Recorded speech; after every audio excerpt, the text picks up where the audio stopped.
bienvenue dans l'émission Toast Info, c'est Benjamin de Cryptost et je vais vous parler en quelques minutes des news les plus intéressantes de la semaine. Comme toujours, on commence par le prix, et on peut voir que de manière générale, le marché stagne un petit peu et se consolide, même si entre hier soir et ce matin, il y a une forte poussée sur le prix du Bitcoin qui est passé de 6200 à 6600 $. Le reste du marché des cryptos continue de suivre le mouvement comme d'habitude. En ce qui concerne l'information, cette semaine, il y a une petite avalanche à propos de Binance, puisque la société a d'abord décidé de délister les jetons issus de la plateforme FTX, qui représente en fait des positions prises en levier x3. D'après Binance, ce levier intégré était une source de problèmes et beaucoup d'utilisateurs perdaient de l'argent parce qu'ils ne comprennent pas comment ces jetons fonctionnent. Cela dit, ça ne semble pas les déranger que leurs utilisateurs perdent de l'argent sur le système de trading de marge intégré à leur plateforme, même si les utilisateurs ne comprennent pas ce système non plus. Faut croire que le vrai problème des jetons FTX, c'est que les utilisateurs ne pouvaient pas aussi facilement perdre 100% de leur investissement en cas de mouvement trop rapide. Juste après, Binance a annoncé l'ouverture de Binance KR, une entrée fracassante dans un marché jusque-là assez fermé dont les plateformes étaient faites par et pour les Coréens. Cette ouverture très limitée sur le monde extérieur, on a pu la constater par exemple lorsque CoinMarketCap a décidé subitement de cesser de prendre en compte le prix du Bitcoin en Corée du Sud en 2018. Les prix en Corée étaient complètement différents du reste du monde et le résultat, ça a été une grosse chute des prix affichés sur CMC. Il semble évident que la mise en place de cette plateforme, c'est l'expression de la volonté de Binance de s'ériger en Amazon de la crypto. Maintenant, il ne reste plus qu'à voir s'ils y parviennent, puisque les poids lourds du secteur sont déjà bien implantés.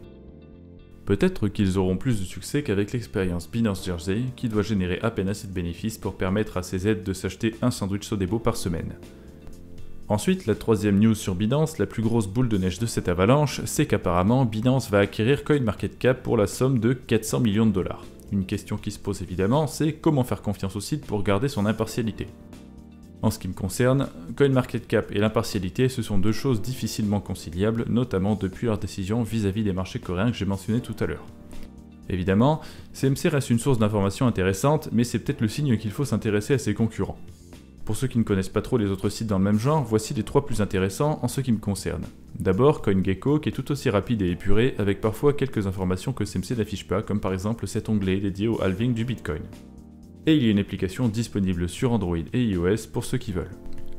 Ensuite, il y a LiveCoinWatch, qui affiche plus de données et qui est assez classe avec son look futuriste, il faut l'admettre. Il offre beaucoup d'informations supplémentaires par rapport à CMC, comme la liquidité ou l'activité des développeurs, même si c'est une mesure assez peu fiable de la qualité d'un projet, ainsi qu'un service de gestion de portfolio que je n'ai pas testé pour l'instant.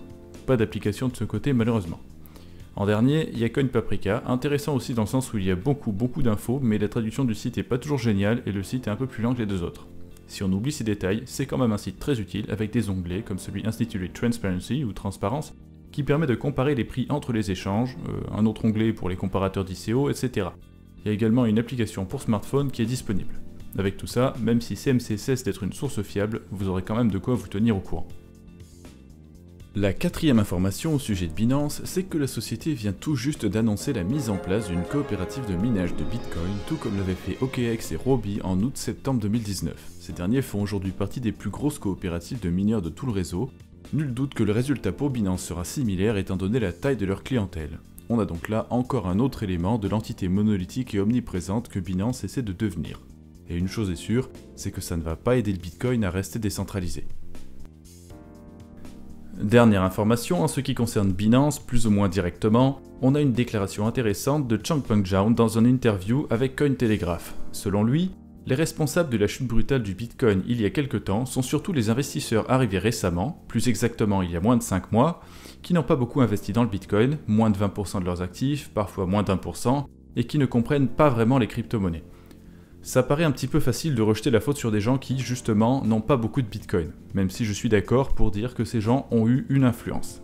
Parce que les institutionnels qui essaient constamment de prédire les mouvements du marché et d'agir en conséquence n'ont certainement pas aidé à diminuer la vitesse du crash.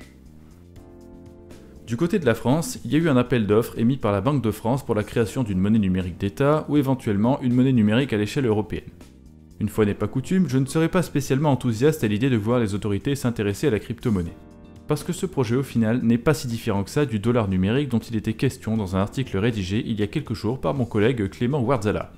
Vous pourrez me dire que la Banque de France ce n'est pas la réserve fédérale, soit que je vous répondrai vous avez tout à fait raison. La Banque de France n'est pas un organisme privé, puisqu'elle a été nationalisée en 1946. Mais elle reste quand même loin d'incarner les idéaux cypherpunk derrière la crypto-monnaie, et quel que soit le résultat de ces expériences, l'euro virtuel ou franc virtuel qu'on nous proposera ne sera certainement pas doté d'un mécanisme permettant à ses utilisateurs d'avoir une vie privée. Au mieux, ce qu'on pourrait espérer, c'est un chiffrage basique doté de plusieurs backdoors permettant aux organismes étatiques de tout surveiller. Et évidemment, le code ne sera pas open source, donc cette monnaie est à surveiller avec précaution. Et si un jour on vous impose de vous en servir et d'abandonner le cash, il faudra se poser des questions. La dernière news, ou blague du jour, c'est à vous de voir, c'est la décision de Justin Sun de mettre en place un nouveau produit totalement original, unique en son genre et incroyablement novateur. En fin de semaine dernière, il a publié un teaser à propos de quelque chose de nouveau qui s'est avéré être un système dénommé JED, du nom d'un symbole qui veut dire stabilité en égyptien.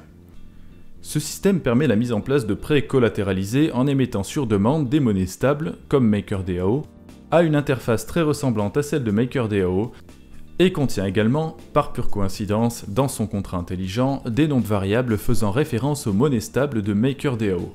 Certainement une faute de frappe, hein. Ça arrive à tout le monde une fois de temps en temps, faisant un copier-coller, on oublie de changer les trucs importants à certains endroits. Il ne manque plus qu'une chose pour que le tableau soit complet, c'est que notre ami Justin Soleil ait choisi de reproduire également à l'identique les mécanismes ayant entraîné le crash de Maker il y a quelques semaines.